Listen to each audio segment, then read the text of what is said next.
who will not accept high priests appointed by foreigners, who will not accept Roman taxation in Palestine. You say they're nuts? Yeah, they are. They will not give in. They prefer death. And this is the martyrdom ethic that we're going to get, and it comes out of the Daniel books and the Maccabean uprising. So here's the next one, chapter 7.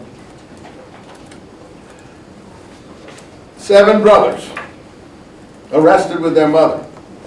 Again, the king tried to force them to do what?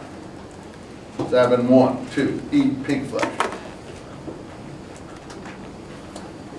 What are you trying to do? We will rather than die than break the law of our forefathers. That will be in the Dead Sea Scrolls, the law of the forefathers. Again, I contrast it to the Paul thing.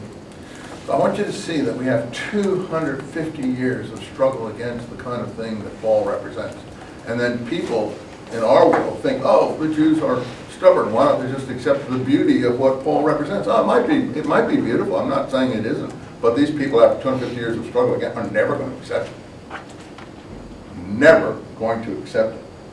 And that's the problem that we have. Okay, so they paid with their country, their lives, and everything else. And you see, that's why I get so upset about that. Oh, the Jews paid all this because they killed Christ. No, that is a Roman revision of the whole deal to make it look like there was some sinfulness here, etc., etc., etc., etc. The Jews didn't kill Christ because the Herodians were imposed on the Jews by the Roman authorities. So I mean, you know, that's like saying, I can't even begin to explain, you know, what it's like saying. It shows such a lack of understanding of the history of this period.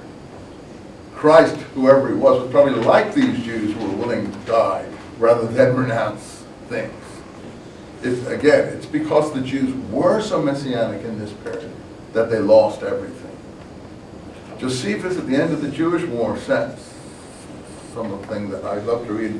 Too many things I have to tell you about that I don't have time to read it all right now because of the exam coming up. But the thing that most moved our young men to revolt against Rome was the prophecy that a world ruler would come out of Palestine.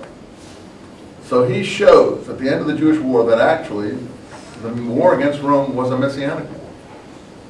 He says these poor people, their interpretation was mistaken. They thought it applied to one of their own.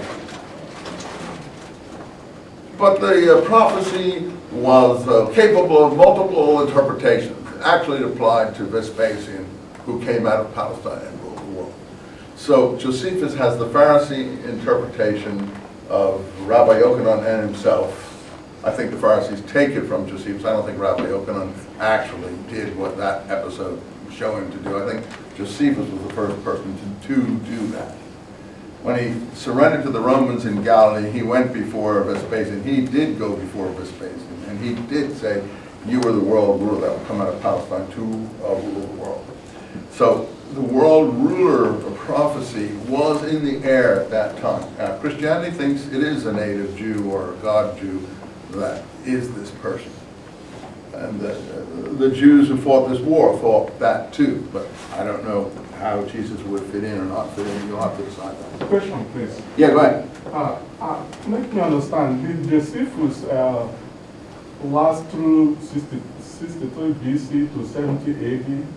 Did he last through the period? The whole No, he lived from the late 30s to the 90s. Okay.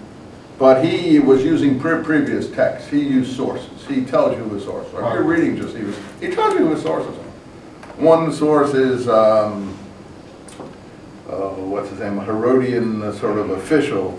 I can't remember his name right off the top of it. He also used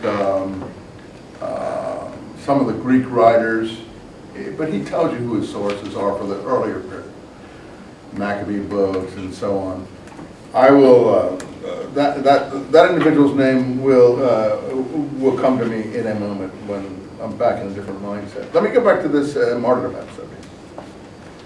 So we are prepared to die rather than break the law. So the fire was stoked. Oh, this is a terrible episode, of course. And the mother now encourages one after the other to die nobly like Eliezer for the laws. And here's what she says to them. Do I really believe she said this? I don't know. I wasn't there. I doubt it. The Lord God, but the people, this is to encourage Martha.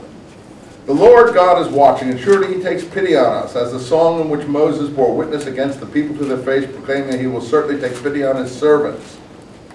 So therefore, since God is watching, you can't betray these things, and God will have pity on you.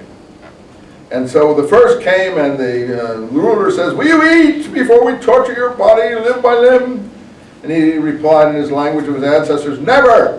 He too was tortured. With his last breath he exclaimed, inhuman fiend, you may discharge us from the present life, but the King of the world will raise us up, since it is for his laws that we die to live again forever. Ha! That is the most specific statement of the resurrection doctrine in any book so far. And it is in the context of martyring. So, it's for his laws he will raise them up again. The second one comes. It is heaven that gave me these limbs, line 11. For the sake of his laws I disdain them, for I hope to receive them back again. Then the fourth one, savage torture. Ours is a better choice, to meet death at men's hands, yet relying on God's promise that we shall be raised up by him. Whereas for you there can be no resurrection, no new life. Look at that. That's a little different than Daniel. It isn't everyone is being raised and the good go to heaven and the bad go to eternal torture. In this book, only the righteous are raised, the rest stay dead.